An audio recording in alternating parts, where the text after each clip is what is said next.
Olá, eu sou o Márcio. E eu sou o Natalício. Somos graduandos do curso de Licenciatura em Pedagogia pela Univesp e juntos iremos apresentar o nosso trabalho de conclusão de curso, que teve como orientador o professor Rodrigo Severo dos Santos. Trata-se de um TCC do tipo científico, que tem como tema principal um campo relativamente novo integrado à educação matemática, chamado de etnomatemática, idealizado por Biratan D'Ambrosio. Segundo o autor, o homem, de uma forma espontânea, situado em todos os tempos e em todas as culturas, produz conhecimento em relação às necessidades práticas cotidianas, a partir de um determinado contexto natural, social e cultural. Também conhecido como Programa de Pesquisa Etnomatemática, é uma perspectiva que tem como grande objetivo buscar entender de que forma a matemática vem se desenvolvendo ao longo da história humana, considerando os grupos de interesse, comunidades, povos e nações. A pesquisa ela foi orientada pela seguinte reflexão: quais as possíveis percepções de professores e alunos para a perspectiva etnomatemática e de que forma ela tem sido abordada no âmbito do Ensino Fundamental 2 de uma escola pública da cidade de Hortolândia. A pesquisa leva em consideração as dificuldades dos alunos em compreender os conteúdos matemáticos empregados em sala de aula, bem como os obstáculos enfrentados pelos professores em ensiná-los. Ontem mesmo eu comentei com um colega de trabalho sobre a pesquisa que estamos desenvolvendo, e ele me contou uma história que é bem pertinente. É também a história de muitos alunos sobre a percepção que temos dos conteúdos matemáticos ensinados nas escolas. Ele disse que lá no 9º ano, na então 8ª série do 1º grau, ele se deparou com o Teorema de Pitágoras, que é uma expressão aplicada para se calcular as medidas do triângulo retângulo. E quando o professor explicou de forma técnica que o Teorema de Pitágoras diz respeito ao quadrado da hipotenusa, que é igual à soma do quadrado dos catetos, esse meu colega ele se perguntou: mas para que diabos eu vou usar isso na minha vida? Essas foram as palavras dele. Bem, voltando à apresentação. A investigação se deu de uma forma teórica, por meio de entrevistas, análise documental e consulta bibliográfica, que permitiram produzir subsídios essenciais para a conclusão da pesquisa, que teve como objetivo identificar as percepções dos professores e alunos em relação à etnomatemática, no tocante às práticas didáticas em sala de aula, analisar de uma forma que tem sido abordada nos processos escolares e evidenciar quais implicações a perspectiva etnomatemática poderia trazer para o ensino-aprendizagem da matemática. Para chegar a esses objetivos, optamos pela seguinte metodologia. Foi realizada análise de documento oficial como o Índice de Desenvolvimento da Educação Básica, o IDEB, pesquisa bibliográfica composta de livros e outras fontes como periódico e trabalhos acadêmicos que tratam do tema proposto, e entrevistas semi-estruturadas que foram submetidas aos professores e alunos dos 9º anos do Ensino Fundamental 2 da Escola Estadual Jardim Santa Clara do Lago, no município de Hortolândia, estado de São Paulo. A escola, localizada em um bairro periférico da cidade, pertence à rede pública estadual de ensino. Sendo assim, cabe salientar que tal cenário tende a reproduzir com maior fidelidade as condições da maioria das escolas públicas do estado. É importante destacar também que a atual crise sanitária pela qual passamos trouxe algumas limitações ao emprego dos métodos de pesquisa deste projeto, uma vez que o distanciamento social, restrições de mobilidade e fechamento das escolas foram medidas necessárias adotadas pelo poder público para tentar conter a disseminação da doença e, por conta disso, atividades presenciais foram prejudicadas, dentre elas a pesquisa de campo como meio de observação, registros de imagem, coleta de dados e também a possibilidade de se realizar entrevistas de forma mais dinâmica com os envolvidos. Nesse sentido, inicialmente fizemos contato prévio com o público-alvo via aplicativo de mensagem de telefone celular, explicando a pesquisa, seus objetivos e intenções, solicitando que eles participassem. Após todos concordarem, formulamos o questionário contendo perguntas pré-definidas com o auxílio do programa Google Forms, que, posteriormente, foi submetido a todos os participantes de forma online, ou seja, remotamente. Todos os professores retornaram à pesquisa, porém, dos alunos que se comprometeram, apenas 44 responderam ao questionário.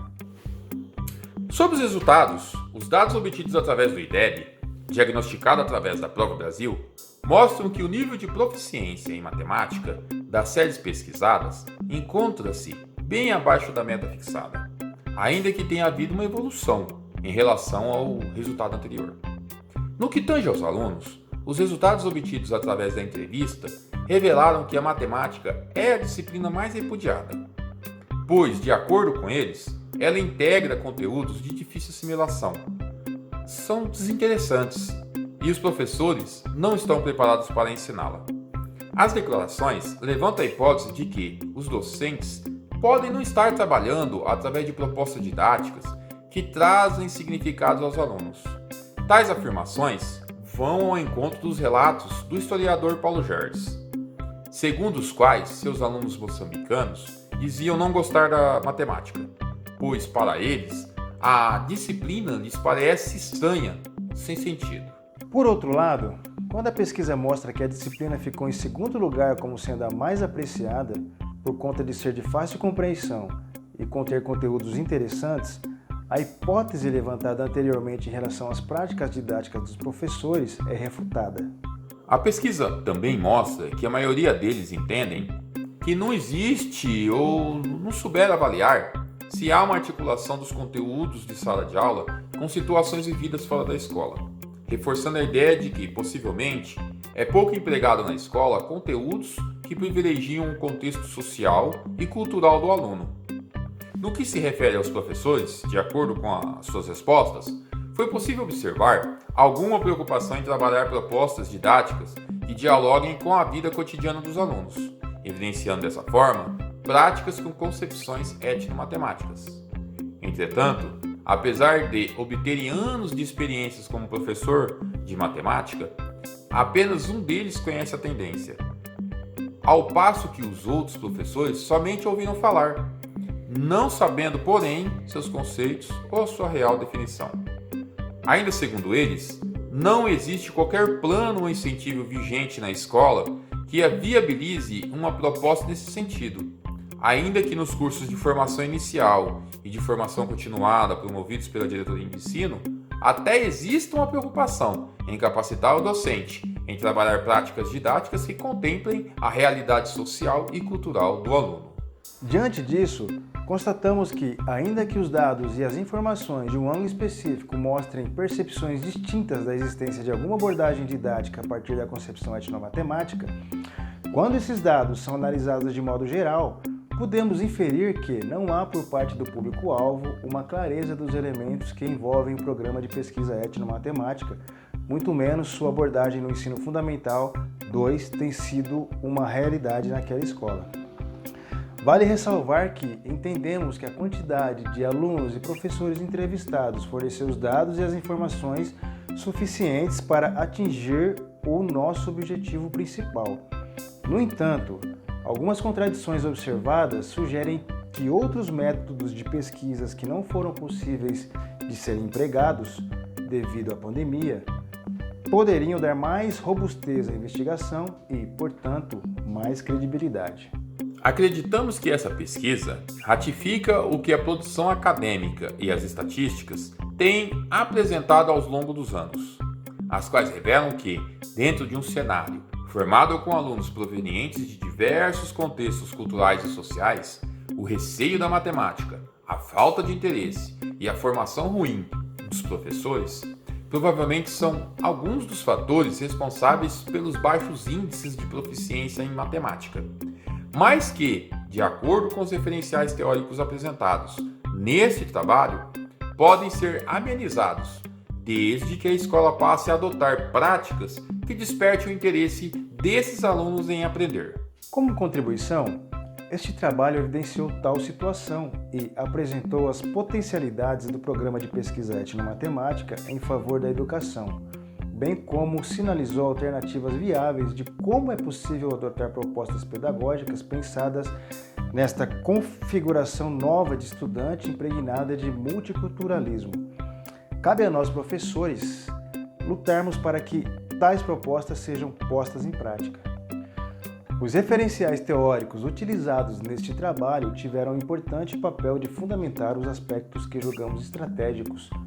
na defesa de nossas ideias. O livro História da Matemática dos autores Bayer e Merzbeck e a monografia da estudante da Universidade Tecnológica Federal do Paraná, Haline Ellen Pires Rossetto, fundamentaram uma breve exposição da história da matemática no contexto mundial, fazendo um apanhado de suas origens, nas quais evidências sugerem que sua prática se dá desde os primórdios na Idade da Pedra e daí por diante. Os vários povos inseridos em diferentes culturas, nos seus diferentes períodos e contextos, têm produzido conhecimento matemático em respostas às necessidades que se apresentam no dia a dia. Nessa direção, buscamos evidenciar o caráter democrático da etnomatemática, que sugere que o conhecimento matemático é construído a partir de diferentes grupos, comunidade, classe de trabalhadores, entre outros, inseridos em seus devidos contextos sociais e culturais. Para isso, buscamos como base obras de grandes estudiosos, como o próprio Biratan D'Ambrosio. No seu livro Etnomatemática, Elo entre as Tradições e a Modernidade, foi possível discorrer sobre conceitos e definições que envolvem o programa de pesquisa etnomatemática. O historiador e professor Paulo Gerdes, através de suas duas obras, da Etnomatemática, a Arte, Design e Matrizes Cíclicas, e Etnomatemática, Cultura, Matemática e Educação, juntamente com o artigo do Fernando José Monteiro da Costa, publicado em um portal de periódicos eletrônicos chamado ZTTIQ, da Unicamp, além de revelar a origem da etnomatemática e enumerar as principais terminologias dadas, ela nos mostrou como a etnomatemática poderia resgatar a cultura de um povo, transformando suas vidas após a independência dos colonizadores, os quais impuseram sua cultura em detrimento da cultura dos colonizados. Gelsa Knick, em colaboração com outras 3 autoras no livro Etnomatemática em Movimento, trouxeram reflexões sobre o ensino escolar vigente, o qual é composto de práticas tradicionais, tecnicistas, que restringem o pensamento e organizam o tempo, o espaço e as disciplinas separadamente, fazendo referência à política dominante de ensino que prospera na escola alicerçada em uma manobra velada que impõe os conhecimentos acumuladores da humanidade em detrimento aos determinados conteúdos. A dissertação de mestrado da pós-graduanda em Relações Étnico-Raciais, Luane Bento dos Santos, nos trouxe um exemplo prático do saber matemático a partir de atividades realizadas em contexto cultural afro-brasileiro,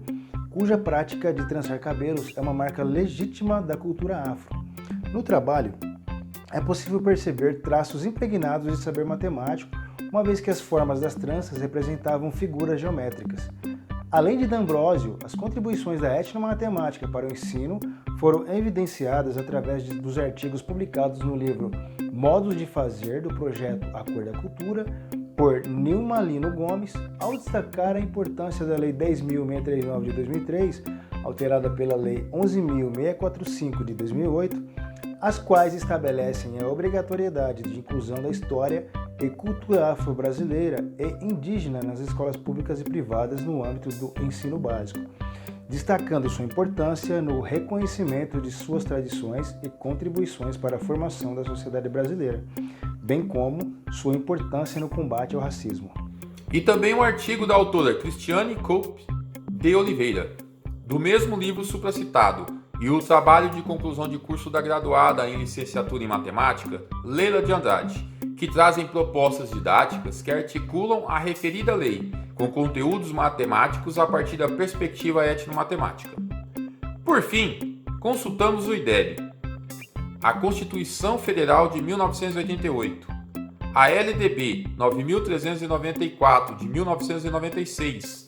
a Base Nacional Comum Curricular, entre outros documentos que orientam a educação, a fim de dar suporte legal às ações didáticas eventualmente mencionadas nesse trabalho.